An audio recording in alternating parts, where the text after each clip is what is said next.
Sassuma anna tasama nakkanip. She was drowning down now, moving through the water to the bottom of the sea.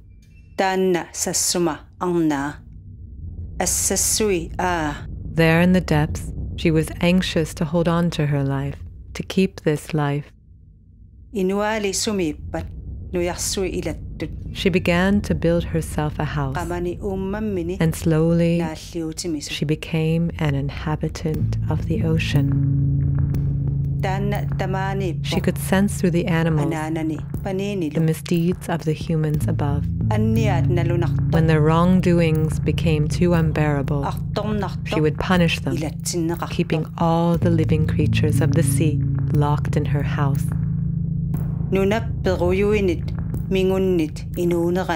When she did this, the people on earth suffered immensely, so the shamans traveled down to visit her.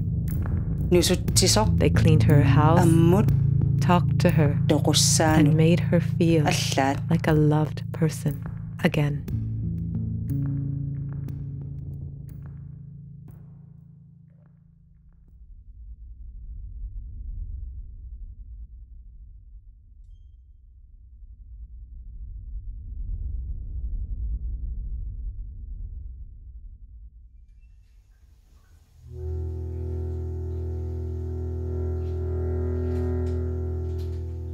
I really, truly think the fashion is changing today. And I think it's because people are wanting the change. It's been so fast. And every season you have to buy something new. But I think people are taking a step back saying, why? Why am I buying all these things? It should last me longer. There is a saying in fashion that fashion is about classical pieces. And I believe that. It's about a beautiful piece that will, in time, still be beautiful.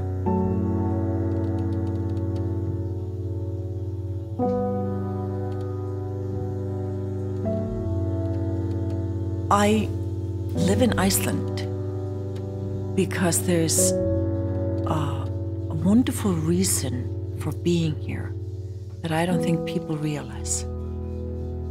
I've worked in big cities like New York, Milan, London, and the fashion world there is big. And you're swallowed by the size of the fashion world there.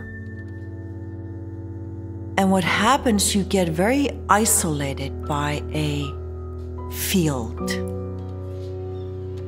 What I like about being here is that the fashion world here is small. And you're not swallowed by anything. Your mind is what takes you to different places.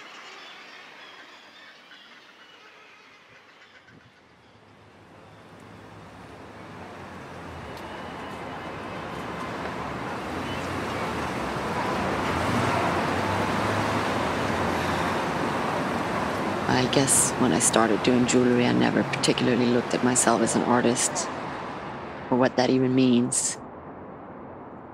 I take things out of nature and I take them completely out of context. And it just kind of has a life on its own. And I like the sort of mystery of it and what it means to different people.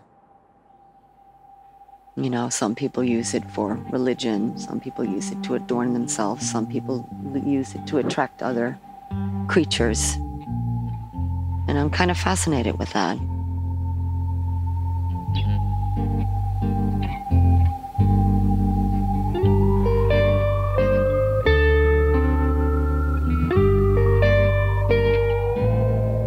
We were more or less kind of like wild children. We were left alone. We were allowed to do whatever we wanted. And it was very much like fantasy. It was like you were allowed to, you had your own sort of world.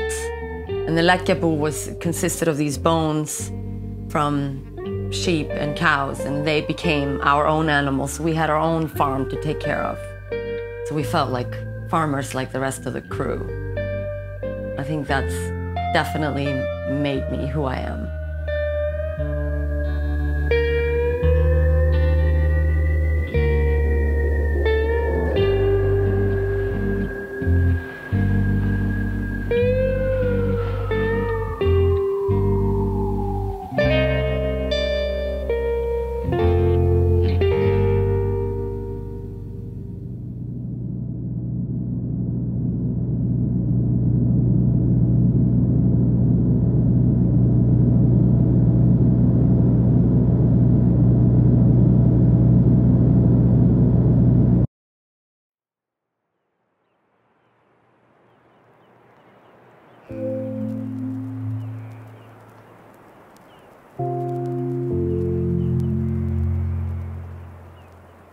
Under sluttiden, under krigen, hvor familier var afskåret fra alt. Man vidste ikke om deres mand kom hjem igen.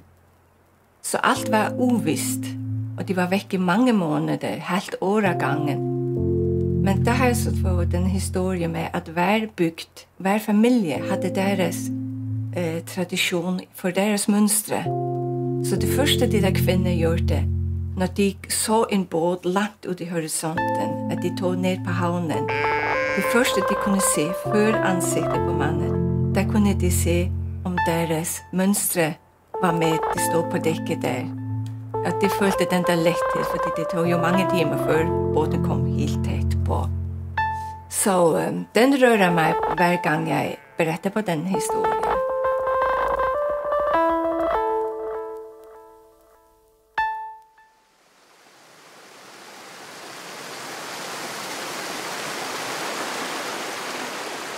Færøerne har en umiddelbarhed, noget der er enormt usminket. Og der er også en vis naivitet, som jeg synes er klog.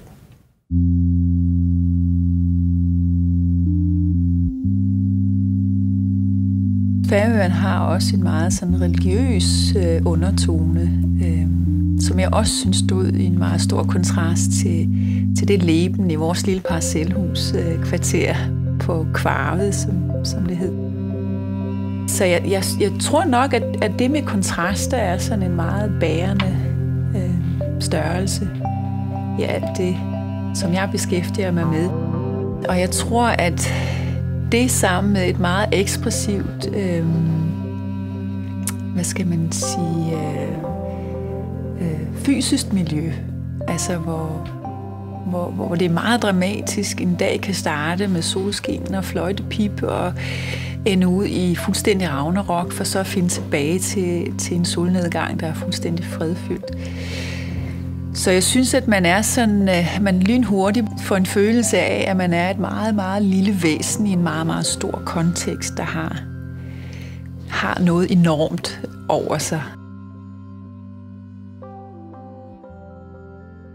Jeg tror, det er den materie, der sådan på en eller anden måde har moduleret måske den størrelse, hvor jeg henter mine ressourcer.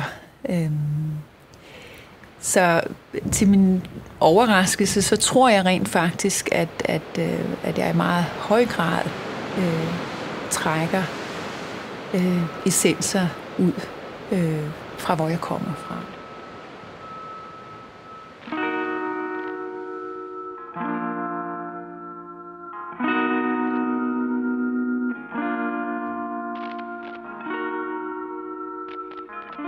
Når man kommer til Grønland, når man som mig har boet i Danmark i flere år, kommer hjem herop på ferie, så falder man til ro med det samme.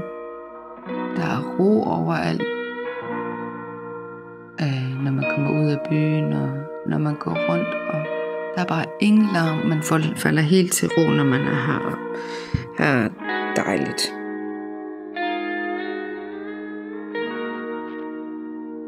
Jeg elsker at komme herop og sejle og fiske og fange fisk og lave dem. Og det er utrolig vigtigt for mig at vise for verden, hvad Grønland er. Der er mange, der tror, vi kun laver sælskind heroppe.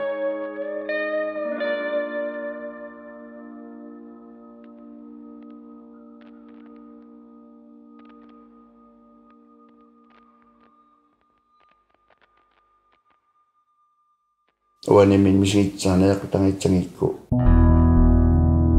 Uanemin taim amingaatingsappa ila soortu etsitijelmain nuummiippunga.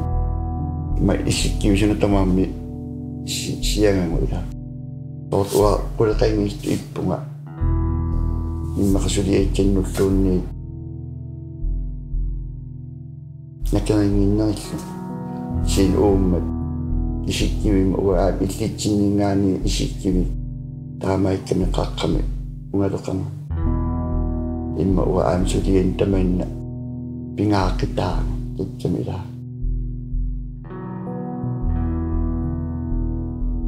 soonami nunaqqatsingu nunaqarpik tamaa isingisinnaavanga tainga takingimmatsilaangaangikku qaqqa amingaatingsappa maqaassappa tuwa iningoqqaarninningaani nifiatsitsini qaaqqokkama nunangiuainnagi immainni aallaqittaarsinga ainnatnersun siin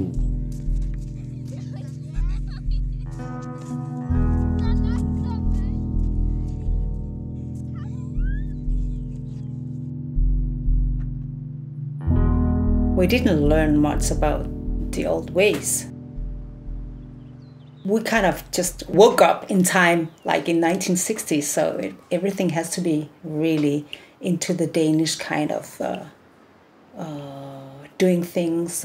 Culture should be, it's like the culture had to be refurbished with Danish or Western elements, so you have to go to school and you have to learn new stories, new kind of children's stories, children's songs, and new kind of language.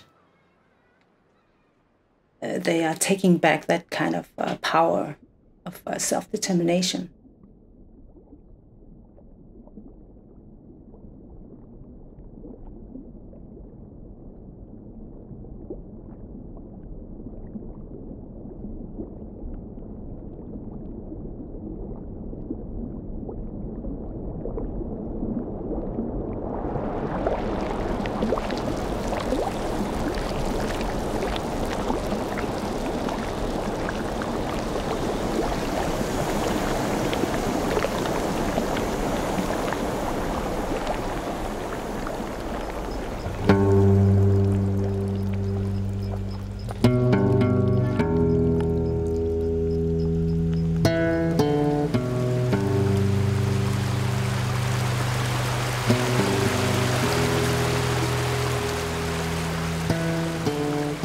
There are, of course, a lot of unique things about Iceland, and especially because it's so small and isolated, and then again not isolated.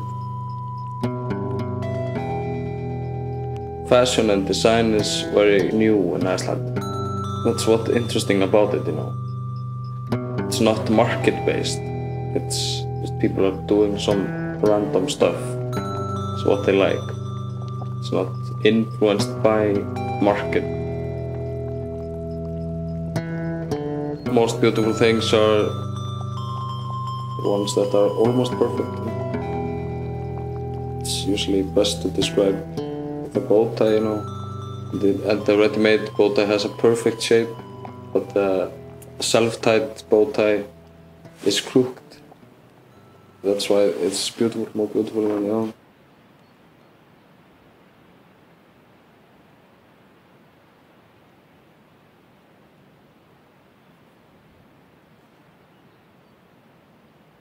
People sometimes ask, why so many artists come out of Iceland or so many creative people, and I always think that it's it's a medicine to fight boredom.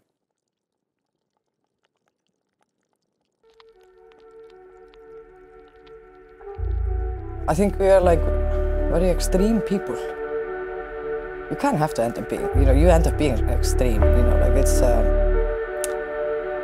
yeah, it's.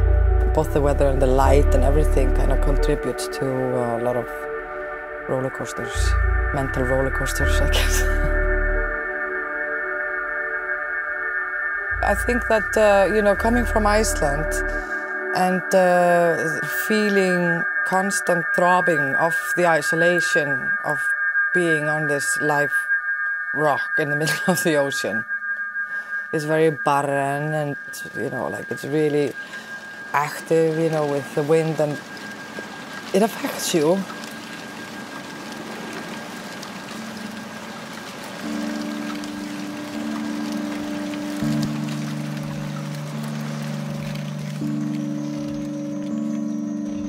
I am very, you know, proud to say that I'm from this area, and I think that we should, of course, collaborate even more. Now it's becoming a little bit of a hype, but there's a good thing about it. It's that I don't think that's because we're all of a sudden doing something cool, or I think we've always been doing something cool, and I mean, I think that's finally the world is kind of getting to know it and discovering it.